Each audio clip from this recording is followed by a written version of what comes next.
I know you've been in situations whereby you've boarded a flight with BCD Airlines, and on approaching the aircraft, you have been boarded into ABC Airlines, and you're wondering why you bought a ticket of BCD Airlines and they put you in ABC Airline. Definitely, it comes to you most times and you feel like, hey, what's going on? Am I approaching the wrong aircraft? Well, it happens in aviation. It might probably be a code share or a lease aircraft. Aircraft owners or operators have been finding means in improving their fleet of flight or fleet of aircraft to maximize economical growth and to increase capacity. So today on Aviation and Other Jargons, we will be talking about aircraft ownership using the lease method. In previous episode, we talked about code share and all you need about code share. So today we'll be concentrating on the kind of lease, on how you can improve your capacities and improve your fleet. My name is Golf Oscar. It is Aviation and Other Jargons. And if you're ready like I'm ready, let's go.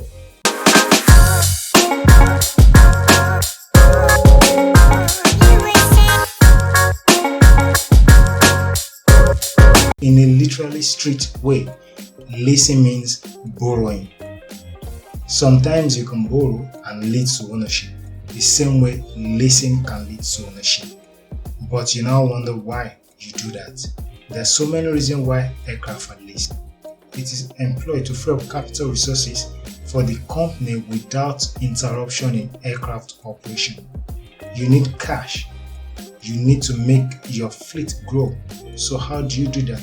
You lease, thereby you free up your cash to get more aircraft in and improve operation. Another reason is an ability to temporarily increase your capacity. You leasing an aircraft means it could be for a period of 1 year or 2 years. So what do? You are increasing your fleet at that time, but it's temporary until you are able to get your own aircraft. Sometimes you've ordered for some aircraft, and when you order to buy a new aircraft, it might take them 2 or 3 years to probably deliver. While you wait for the delivery, you might actually lease an aircraft to improve on those routes that you want to use those aircraft for, so that when your own aircraft comes in, it is easier for you to build on what you've achieved. Another reason why a lease is done is you don't have that financial burden of buying. You want to buy an aircraft and they're telling you it's $10 million, but you can actually lease an aircraft and say, oh, let me give you 500,000. Let's lease this aircraft for 6 months and see how it goes. And you look at the turnover, the profits you make can make you renew it up to 2 years and upwards. So the financial burden of trying to get cash and trying to get those aircraft and wait is eliminated. Another reason is an immediate availability of those aircraft. Like I said, you order for an aircraft, even if it's new aircraft, you don't get it as at when due. What do? You immediately lease an aircraft, which could, as fast as possible, could get to you in less than a week, depending how the documentation comes about. But when you decide to buy, it takes years and months for it to be produced and delivered to you. So the lease method is a way for you to probably just get availability of aircraft fast and on point. And I've said before, it actually reduces the stress of actual purchase. You talk to the person, they deliver the aircraft to you, you start operation immediately after documentation. So it's a way of relieving you of the stress. Aircraft ownership through leasing or what I call increase in the fleet of aircraft for operational reasons can be done through leasing. And there are 2 types of leasing method that you can do that could make you achieve your aim. You have the wet lease and the dry lease. Wet lease and the dry lease. What do we mean by wet lease and what do we mean by dry lease? When it comes to wet lease, the person borrowing you the aircraft or the person releasing the aircraft to you, the owner of those aircraft, will provide you with the aircraft and at least one crew. At least one crew. That is what it entails. Sometimes, based on agreement, certain time sharing, or interchange arrangements, you can actually produce both the aircraft and the total or the complete crew. Meaning, you are getting an aircraft from the owner.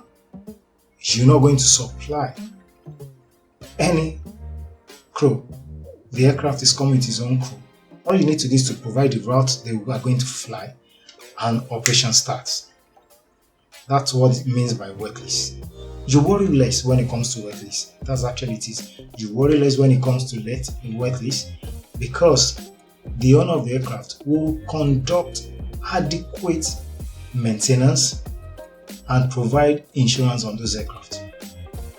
Everything that will make the aircraft operational and serviceable will be done by that owner.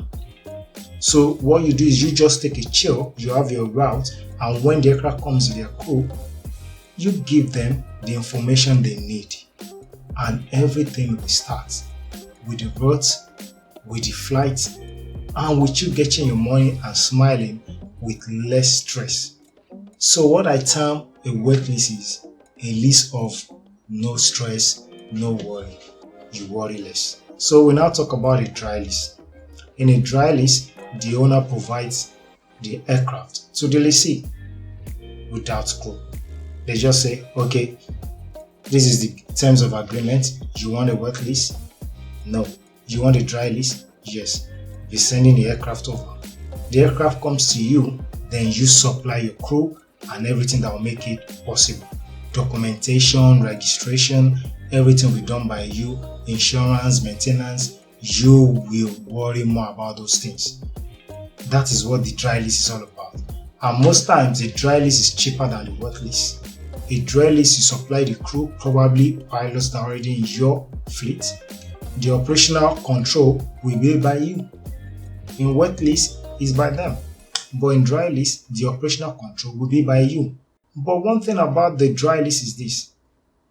Do you know that the owner of an aircraft, the lessor, can actually lease this aircraft to multiple airlines and they will switch operationally on flights and everybody will make money. But there are disadvantages to that. If there is a hiccup and there is a flight that is being held probably through weather or any other reasons, it's going to affect another airline's operation. So some people don't go to dry lease, but they want total strength or total control of their dry lease, whereby the owners, maybe the owners thinking coming in cheap, might probably lease it to 2-3 people in the same environment. Like, oh, you take morning shift, then the aircraft operates for afternoon shift with another person and does night shift with another person.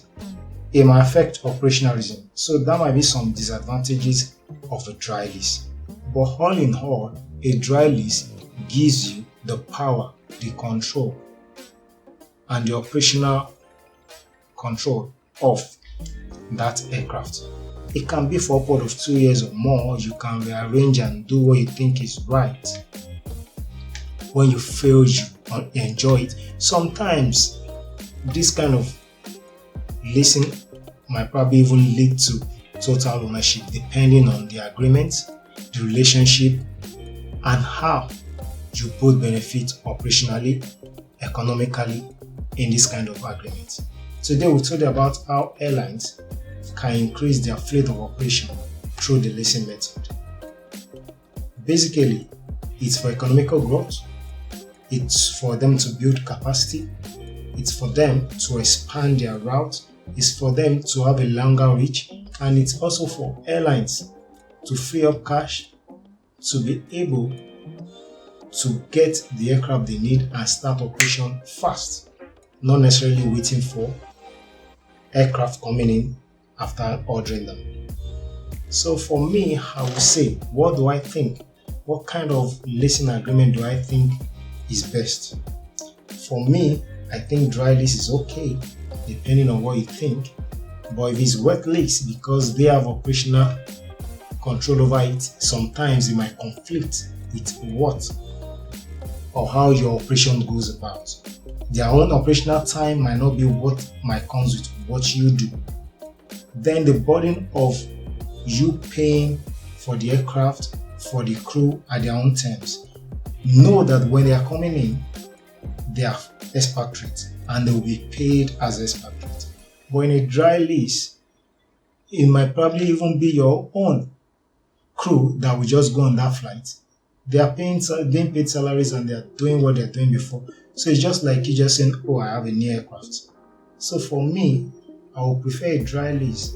But advantages of wet lease is their standard is high because they come with an international standard from their own country, and they make sure that they maintain that standard when they come into another country. But in dry lease, it's just the same of the same. If you feel the operational status is not right, they continue like that. So in a way, aircraft ownership or fleet increase or operational increase in fleet of aircraft might decide what kind of lease agreement you want. So, my name is Gof Oscar. Until next time, bye.